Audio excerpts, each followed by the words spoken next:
Hello সালু ভাই, তো তুমি বলছিলে একটা গিল ভার্সেস গিল, একটা হার্ড স্কোয়াডের সাথে যে 4 ভার্সেস 4 রাখার জন্য, মানে গিল ভার্সেস গিল রাখার জন্য।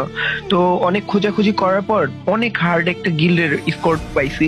ওরা সবসময় মানে স্পোর্টস খেলে, প্লাস 4 ভার্সেস 4 সবসময় কাস্টমের ভিতরে থাকে। তো ওদের গ্রুপে যাই বলছিলাম যে ভাই 4 ভার্সেস 4 খেলবেন কিনা। তো পরে বলতেছে ভাই আমাদের কাছে টাইম নাই, এটা সেটা অনেক কিছু বলতেছে, মানে পাত্তাই দিতেছে না আমাকে। তো আমি ওকে গ্রুপে আনি, তো গ্রুপে আনার পরে আমি বলতেছি ওকে 4 ভার্সেস 4 খেলবে কিনা। হ্যাঁ টোটন ভাই, বলো কি বলবা? হ্যাঁ, বলতেছি কি ভাই আমাদের সাথে একটা গিল ভার্সেস গিল করো। হ্যাঁ ভাই, ভার্সেস করবো, তাড়াতাড়ি করো, আমাদের একটা টুর্নামেন্ট আছে, সময় নাই। ওকে ওকে তাড়াতাড়ি। ভাই, তাহলে ভাই রুম বানাইতেছে। ওকে ওকে, আচ্ছা আচ্ছা, আমি সোলো থাকি তাহলে। এই আগে স্টার্ট বললো না, আমি ডেসারটা চেঞ্জ করে আসি।